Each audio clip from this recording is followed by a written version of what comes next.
Berlin, novembre 1884. Palais du chancelier Bismarck. Une conférence internationale est organisée. La conférence de Berlin, c'est son nom, est aujourd'hui oubliée. Elle a pourtant scellé le destin de l'Afrique pour les siècles à venir.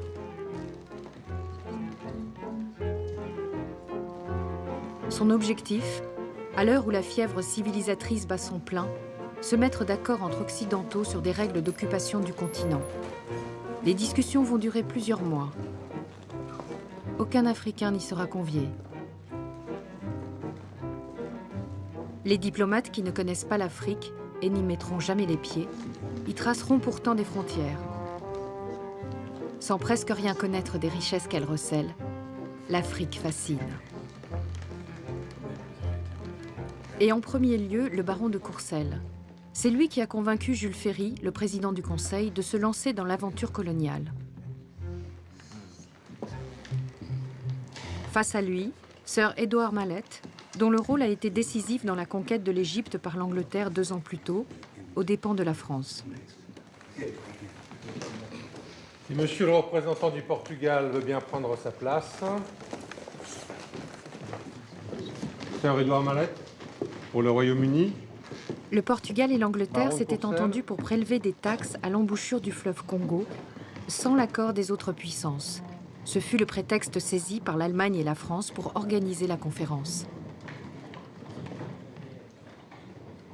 Son Altesse Sérénissime, le prince de Bismarck, chancelier de l'Empire d'Allemagne. Les archives diplomatiques révèlent les transcriptions des paroles échangées dans un français parfait. Elles permettent de reconstituer les moments clés de la conférence.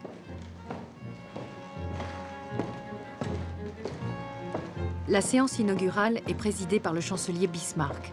Derrière son air bon enfant, l'homme le plus puissant du monde. C'est lui le vainqueur de la guerre de 70 qui a amputé la France de l'Alsace et de la Lorraine. C'est lui qui a fondé l'Allemagne moderne.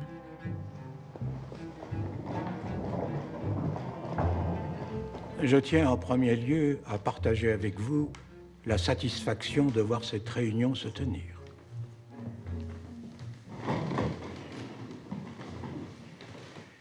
Tous nos gouvernants partagent le désir d'associer les indigènes d'Afrique à la civilisation, en ouvrant l'intérieur de ce continent au commerce et à l'instruction, et en préparant la suppression définitive de l'esclavage. L'intérêt dont nos nations témoignent ici offre une garantie de succès à nos travaux pour développer les relations commerciales avec l'Afrique et servir en même temps la cause de la paix et de l'humanité.